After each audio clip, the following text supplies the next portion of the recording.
ناظرین السلام علیکم، حاضر ہے رضوان فاروقی ہمیشہ کی طرح۔ مقصد صرف یہ ہے کہ وہ شخصیات جو قداور ہیں اپنے کام کے اعتبار سے، اپنی خدمات کے اعتبار سے، اور جن کی نیت اور نیتی میں کوئی فرق نہیں ہے، جب ہم ان کے حضور پہنچتے ہیں تو ہمیں وہ کچھ مل جاتا ہے جو موٹی موٹی کتابوں کے ذریعے محض مطالعے سے ممکن نہیں ہے۔ سینہ بسینہ جو علم ہے بزرگان دین کی خدمات سے جو حاصل ہوتا ہے، اس کے لیے ہمیں اگر صحراؤں کا سفر بھی کرنا پڑے، قریہ قریہ بستی بستی بھی جانا پڑے، تو کسی بھی چینل والے کو اس میں تأمل یا تکلف نہیں ہونا چاہیے۔ آج ہم قبلہ مجاہد سید صاحب کے حضور حاضر ہیں۔ مقصد صرف یہ ہے کہ ان سے پوچھا جائے کہ ان کی شاعری اور ادب میں جو خدمات ہیں، اس میں بنیادی وجہ کیا تھی، کیوں آپ شاعری کی طرف ملتفت ہوئے، کہ آپ کے آباء و اجداد میں، اسلاف میں شعراء ہوئے ہیں، علماء و صلحاء ہوئے ہیں، آپ کا تعلق کہاں سے ہے، نیز آپ کا مقصد وجود کیا رہا، کل بھی اور آج بھی اور مستقبل میں بھی آپ کا پیغام کیا ہے۔ کیمرہ آپ کے روبرو ہے، آپ بتائیں مجھے۔ السلام علیکم ورحمۃ اللہ وبرکاتہ۔ ناظرین، ابھی ہمارے معروف ادیب، شاعر اور صحافی جناب رضوان فاروقی نے جو کچھ بھی فرمایا، اب یہ ہے کہ میں اس کو محبت میں یہ کہوں گا کہ میری محبت پہ انہوں نے کچھ مبالغے سے کام لیا ہے۔ میں ایک معمولی سا انسان ہوں، اور اردو ادب اور شاعری سے لڑکپن سے تعلق رہا، اور 1969 میں نے پہلی مرتبہ شعر کہا، اور بنیادی اعتبار سے شاعر ہوں۔ میرے 4 شعری مجموعے ہیں۔ پہلا مجموعہ ہے حرف معتبر، دوسرا شعری مجموعہ ہے جہاد، تیسرا شعری مجموعہ ہے بیاض جنوں، چوتھا شعری مجموعہ ہے تاویل، اور 5ویں کتاب ہے میری جو نثر میں ہے، اور ہمسایہ ملک کے شعراء کی 50 سال کی شاعری کا جائزہ ہے، خصوصاً غزل گوئی کا جائزہ۔ تو اس میں مشہور شعراء بھی ہیں اور نئے شعراء بھی ہیں، تو اس حساب سے وہ کتاب اگر دیکھی جائے اس اعتبار سے، تو وہ ہمارے ملک میں ہمارے شعراء کو اور ادباء کو، ادھر ہمارے ہمسایہ ملک میں اردو غزل میں جو تجربات ہوئے ہیں 50 سال کے درمیان، ان سے روشناس کراتی ہے۔ اس لیے کہ میرے دیکھنے بھی آیا کہ اکثر لوگ نا آشنا رہے ہیں ادھر 50 سال میں نئے شعراء نے جو لکھا ہے ان سے، مشہور شعراء سے تو سب لوگ آگاہ ہیں۔ جہاں تک رضوان صاحب کا اس بارے میں استفسار ہے، تو میری اپنی شخصی زندگی کا، تو میں صرف یہ عرض کروں گا کہ میرے اپنے خاندان کا تعلق اجمیر تارا گڑھ کے جو قلعہ دار تھے، حضرت سید حسین اصغر خنگ سوار مشہدی، ان کو لوگ پیار سے داتا میراں اور سید میراں بھی کہتے ہیں، یا میراں سید بھی کہتے ہیں۔ تو ہم لوگ ان کی اولاد ہیں۔ وہ خواجہ صاحب کے برادر نسبتی بھی تھے، اور ان کی چچا زاد بہن بی بی عصمت اللہ حضرت خواجہ معین الدین چشتی اجمیری رحمۃ اللہ علیہ سے بیاہی تھی، اور وہ اجمیر کے باقاعدہ اور راجستھان کے باقاعدہ قلعہ دار تھے۔ تارا گڑھ میں ان کا مرکز تھا۔ اس کے بعد خاندان یو پی میں آیا، اور سکندر پور میں بود و باش اختیار کی کچھ زمینیں ملی، اور پھر رہ پڑے لوگ یہاں، اور پھر وہاں سے کچھ اور زمینیں وغیرہ کچھ علاقے ملے کلواری کے پاس، مہوا ڈابر، اور پھر 12 گاؤں تھے جو ہمارے پردادا کے والد سید امام علی صاحب کے حصے میں تھے۔ تو اب صوفیہ کی اولاد اور خانقاہی چشتیہ سلسلہ ہونے کے سبب ہمارے بزرگوں پر عشق کا غلبہ تھا، اور سب عربی، فارسی، اردو، اودھی، مارواڑی اور دیگر زبانوں سے اچھی طرح آشنا تھے، اور انہوں نے گھاگھرا پار کے قصبات میں تبلیغ اسلام کی۔ اور میرے جو بزرگ ہیں سید جمال الدین خرد رحمۃ اللہ علیہ، وہ حضرت مخدوم اشرف کی چوچوی رحمۃ اللہ علیہ کے ہم عصر اور دوست بھی ہیں، اور حضرت مخدوم اشرف کی چوچوی رحمۃ اللہ علیہ کا ہمارے گھر پر بھی آنا جانا تھا۔ اس بات کی گواہی حضرت مخدوم اشرف کی چوچوی، مخدوم اشرف سمنانی کی چوچوی رحمۃ اللہ علیہ کے جو ملفوظات جن کو مرتب کیا ہے حضرت نظام الدین یمانی رحمۃ اللہ علیہ نے، تو لطائف اشرفی کے جلدوم صفحہ 62 پر جو تذکرہ کیا گیا ہے سادات سنجھولی کا، وہ ہم ہی لوگوں کا خاندان ہے۔ پھر وہاں سے جیسا میں نے عرض کیا کلواری کے قریب موازیات ملے ہم لوگوں کو، وہاں آباد ہوئے۔ پھر 1857 میں ہمارے جو پردادا کے والد تھے حضرت میر امام علی رحمۃ اللہ علیہ، انہوں نے انگریزوں کے خلاف جہاد چھیڑ دیا۔ خاندان اس میں کافی حد تک بربادی کا شکار ہوا، اور ان کے جو 12 گاؤں تھے اس میں سے 6 گاؤں ایک راجہ کو ملے،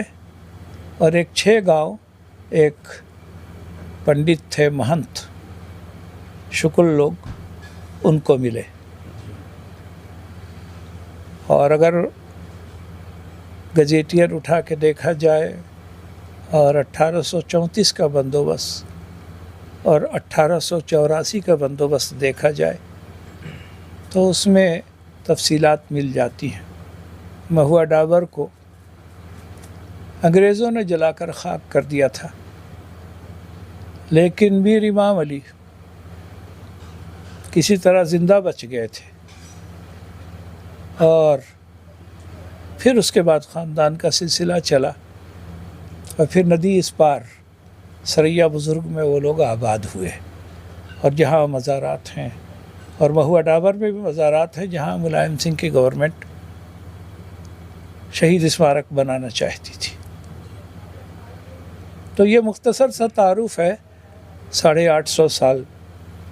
کی تاریخ کا اجمالی خاکہ، اور پھر ہمارے جیسے ناخلف اس خاندان میں پیدا ہوئے۔ لیکن یہ عرض کرتا چلوں کہ میرے پاس ایک رسالہ بھی ہے، وہ شہنشاہ فروخ سیر کا، مغل شہنشاہ فروخ سیر کا رسالہ ہے، مرات المحققین کے عنوان سے۔ اس رسالے کا ترجمہ لکھنؤ یونیورسٹی کے فارسی ڈپارٹمنٹ کے ریڈر سید احسن الظفر صاحب نے کیا۔ ترجمہ کرنے میں احسن الظفر صاحب جیسے عالم فاضل کو 1.5 سال لگ گئے، اور آپ نے فرمایا مجھ سے کہ مرات المحققین کے جیسی کوئی کتاب، میں نے تقریباً 2 لاکھ کتابیں پڑھی ہیں، اور مرات المحققین جیسا کوئی رسالہ یا کوئی کتاب نہیں دیکھی ہے، اس لیے کہ وہ علم الابدان سے لے کے فلکیات تک، تصوف سے لے کے تفسیر تک احادیث سے لے کر کے نفسیات تک اور مابعد النفسیات تک سارے موضوعات پر اس رسالے میں گفتگو کی ہے، اور اس کا فارسی مخطوطہ بھی ہمارے پاس موجود ہے اور اردو ترجمہ بھی، جو جناب ڈاکٹر سید احسن الظفر کے ذریعے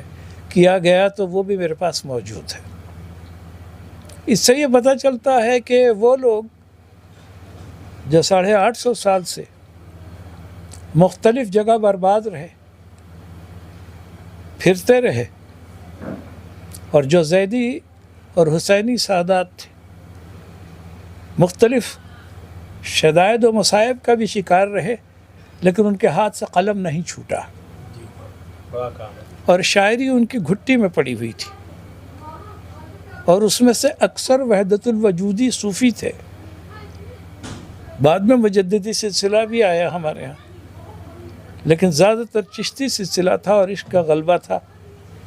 جیسے میں نے عرض کیا، تو وہ سلسلہ جو ہے وہ چلتا رہا، اور سب شاعر تھے۔ فارسی کے شعراء میں اگر نام گنواؤں جو ابھی 60-70 سال پہلے تک موجود تھے، سید صدیق احمد صاحب رحمۃ اللہ علیہ، اور سید ماجد علی شاہ صاحب رحمۃ اللہ علیہ، جو سید وارث علی شاہ صاحب رحمۃ اللہ علیہ کے دوست تھے، وہ بھی بڑے زبردست شاعر تھے فارسی کے، اور تبلیغ اسلام کے لیے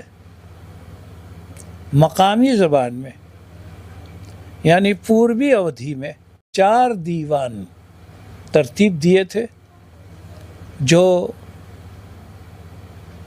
علی گڑھ مسلم یونیورسٹی کی لائبریری میں موجود ہیں، وہ 4 دیوان۔ اور پھر میرا زمانہ آتے آتے، یعنی میں محمد مجاہد سید، میں نے اپنے خاندان میں اکثر لوگوں کو شاعر اور ادیب پایا، اور فضا میں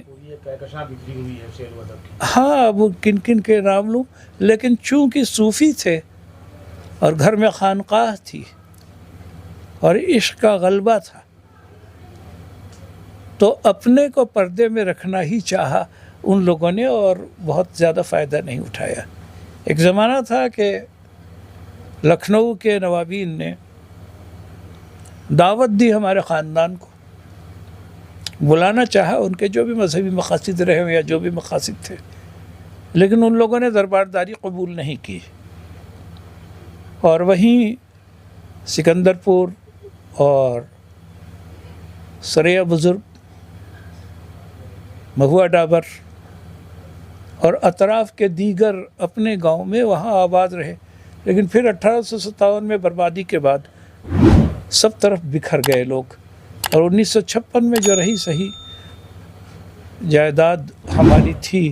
اور وہ بکھراؤ کا شکار ہوئی زمینداری ایبولیشن کے بعد جو ہے، تو اس کے بعد سے تو پھر لکھنؤ آنا ہوا خاندان کے اکثر افراد کا، اس لیے کہ وہ جو ہے عربی اور فارسی اور اردو کے ساتھ ہندی اور انگریزی بھی جانتے تھے۔ یعنی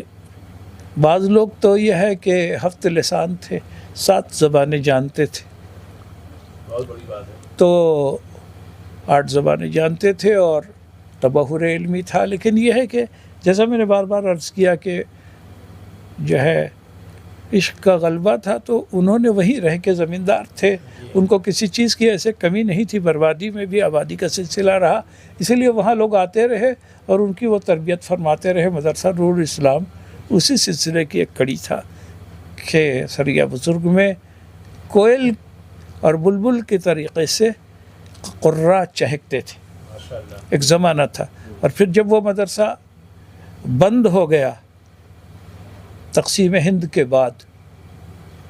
اور پورے علاقے میں کوئی اسکول نہیں تھا، تو پھر ہمارے والد صاحب قبلہ نے اس کی تجدید فرمائی، اور اب وہ ایک اسکول کی شکل میں موجود ہے، جس سے علاقے کے بچے فائدہ اٹھا رہے ہیں۔ یہ تھا خاندانی پس منظر، اور اس کے علاوہ رشتہ داریوں میں ٹانڈے سے لے کر بسکھاری سے لے کر کچوچے سے لے کر سکندر پور سے لے کر صالح پور اور سرینا اور چیونٹنا اور دیگر موازیات میں رشتہ دار موجود ہیں۔ کچھ حسنی سادات ہیں اور کچھ حسینی سادات ہیں۔ ہم لوگوں کا جیسا عرض کیا ہے کہ وہ حسینی سلسلہ ہے، زیدی سلسلہ ہے۔ اور میرے اپنے بچپن سے مجھے شاعرانہ ماحول میسر آ گیا تھا، اور 1969 میں نے پہلا شعر کہا تھا جی، کیا اور وہ یاد ہے ذہن میں؟ کہ مثل دود چراغ کشتہ ہوں، مثل دود چراغ کشتہ ہوں، کاش ذوق خرام آ جائے۔ واہ واہ واہ، بہت عمدہ، کیا کہنے سے یہ سب۔ مثل دود چراغ کشتہ ہوں، کاش ذوق خرام آ جائے۔ ڈاکٹر اختر بستوی صاحب وہ بڑے عالم فاضل اور بڑے شاعر موجود تھے، اور اسی زمانے میں ان کی طویل نظموں کی کتاب آئی تھی نغمۂ شب۔ جی، اور جب ڈاکٹر صاحب نے بستی کے ڈسٹرکٹ مجسٹریٹ کی کوٹھی کے مشاعرے میں اور یہ میرا شعر سنا تو گلے سے لگا لیا اور کہنے لگے واہ میاں، اور شعر آپ کہتے رہیے، اور آپ موضوع تباہ بھی ہیں۔ سن 69 میں آپ کا یہ جلوہ تھا کہ اختر بستوی جیسے محقق، مدبر اور اپنے وقت کے بڑے ادیب، بڑے عالم، ہاں گلے سے لگا لیا ڈی ایم صاحب کے سامنے، اور پھر سارے شعراء دیکھنے لگے۔ بڑے شعراء کہاں اس طرح سے؟ ہاں نہیں، گلے لگایا، اور پھر انہوں نے اس کے بعد میں پھر یہ کیا کہ یہ فرمانے لگے آپ کہ جو ہے ارے بھیا جو بھی کچھ لکھو تو بھیجا کرو۔ اچھا، تو وہ دیکھتے رہے، اور حضرت احمد حسن صبوحی جی دینی تعلیمی کونسل والے وہ بھی کلام کو دیکھتے رہے، تو میں نے دیکھا کہ یہ لوگ قلم نہیں لگا رہے ہیں۔ جی جی، وہ اس سو وقت مطمئن تھے آپ سے۔ تو میں پریشان ہو کے اور پھر دوبارہ جاتا تو کہتا کہ بھئی ایسا ہے کہ اس میں کچھ اصلاح کر دیجئے۔ جی تو یہ فرماتے تھے حضرات کہ جو ہے ایسا ہے کہ اس میں کوئی زیادہ کام کی ضرورت نہیں ہے، اور تم ذرا سا بنظر غائر اس کو دیکھ لو تو یہ تم خود ٹھیک کر سکتے ہو۔ بہت عام آدمی کو اس کا اندازہ نہیں ہوگا کہ اس میں کسی بھی قسم کی کوئی ایسی چیز ہے جو نہ لحاظ سے جو ہے کوئی ایسا بڑا اس میں جو ہے یہ بڑی خامی ہے یا کوئی ایسی خرابی ہے۔ تو شکر ہے پھر اس کے بعد سے جو سلسلہ شروع ہوا تو کبھی ایسا ہوا کہ برسوں تک شعر نہیں ہوئے، جی جی، زندگی کی آپا دھاپی میں اور افراتفری میں، پڑھائی لکھائی کے چکر میں، اور بھی تمام زندگی کے معاملات تھے، سماجی معاملات میں بھی دلچسپی لیتا تھا۔ تو پھر یہ ہوا کہ پھر شاعری کا سلسلہ پھر وقتاً فوقتاً ہوتا رہا۔ میں ایک مغلوب الحال آدمی ہوں، اور جب میرے اوپر کوئی کیفیت طاری ہوتی ہے تو اکثر میں نے شعر نیند میں کہیں، اور یہ بھی ہوا ہے کہ دل کے عارضے میں بالکل سمجھیے کہ ڈیپ ایک کومیٹک کنڈیشن میں، اور جب ہوش میں آیا تھا تو پوری نظم کہی تھی میں نے شہر ناپرسا میں، جو شامل ہے اس میں بیاض جنوں میں بھی شامل ہے، اور غالباً حرف معتبر میں بھی شامل ہے۔ تو اس طریقے سے پھر یہ ہوا کہ وقتاً فوقتاً شعر کہتا رہا، تو غزل کی طرف رجحان تھا۔ ایک مرتبہ نظم کہی تھی میں نے، تو احمد حسن صبوحی صاحب نے وہ طویل نظم دیکھی، اور آپ نے فرمایا کہ بھئی ایسا ہے کہ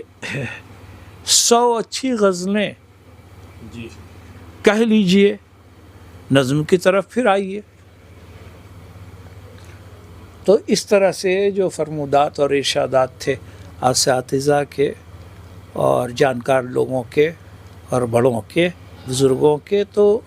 میں نے اس کا لحاظ رکھنے کی کوشش کی۔ اور دوسرا یہ ہے کہ یہ حضرات فرمایا کرتے تھے کہ بیٹا اتنا پڑھو تو اتنا لکھو، بہت اچھا مشورہ ہے۔ اتنا پڑھو تو اتنا لکھو۔ اچھا، اس وقت یہ ہے کہ میں بچوں کے رسائل تو پڑھتا ہی تھا، اس کے علاوہ بہت سارے ڈائجسٹ نکلے تھے، جی ہما اور شبستان اور ہدا اور آستانہ بھی آتا تھا، اور نہ جانے کون کون سے، اور نگار کے فائل وغیرہ موجود تھے، زمانہ کے فائل سب چاٹ ڈالے تھے۔ انجمن ترقی اردو کی لائبریری کھنگال ڈالی تھی، اس کے بعد دیگر اور جتنی 3 لائبریریاں تھیں بڑی بڑی کھنگال ڈالی تھیں، اور پھر یہ 24 گھنٹے کورس کی کتابیں کم پڑھتا تھا اور یہی سب کتابیں لے کے بیٹھا تھا۔ اب میں عرض کروں تو لوگوں کو تعجب ہوگا کہ 6 7ویں درجے میں خلیفہ عبدالحکیم اور سر عبدالقادر وغیرہ سے آشنا تھا، اقبال کے جو حلقے سے، اور تمام عبدالقادر سروری اور سارے جو تمام جتنے ایسے لوگ ہیں ان سے، اور پھر علامہ کا کلام جو ہے اسی زمانے میں سینکڑوں نظمیں حفظ ہو گئی تھی جو آج تک ابھی یادداشت میں موجود ہیں۔ مجھے خود تعجب ہوتا ہے۔ اور پھر سینکڑوں ہزاروں اشعار میر کے، غالب کے اور ایسے مشہور شعراء کے وہ یاد ہو گئے، لیکن خدا کا شکر یہ ہوا کہ جیسا کہ اساتذہ کی تعلیم تھی کہ بھائی شعر یاد نہیں رہنے چاہیے، جی یہ سب آپ کے شعور میں چلے جائیں، اور پھر تحت شعور میں ایک نئی شکل ڈھل کر کے آئے انہی مضامین کی اور انہی بندشوں کی اپنے لحاظ سے،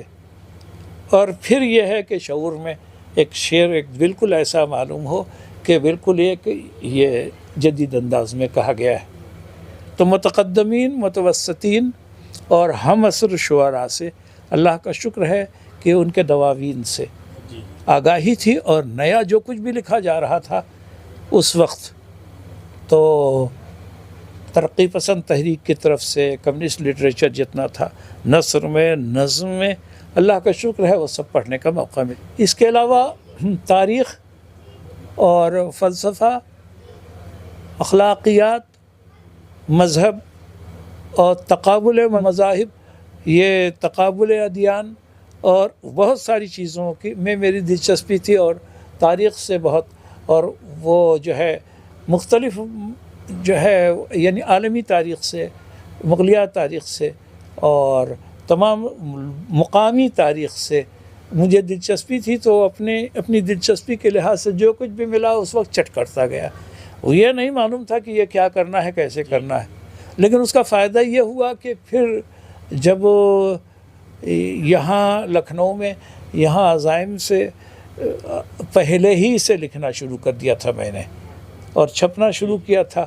تو چھٹ پٹ تحریریں ادھر ادھر سے آ رہی تھیں، اور 80 سے پھر باقاعدہ طور سے وہ ساری چیزیں اخبار جب وہ کیا تو اس سے، اور اس کے علاوہ یہ ہے کہ گیا سے غالباً مورچہ نکلتا تھا ایک اخبار، تو اس میں اور نہ جانے کون کون سے اخبارات اور چھوٹے موٹے رسائل سے لے کر کے، اور پھر شمع اور 20ویں صدی تک بھی پہنچ ہوئی، اور پھر ان سے پہنچتے پہنچتے اور ہما اور تمام وہ جتنے ایسے رسالے تھے تو اس میں لکھتے لکھاتے،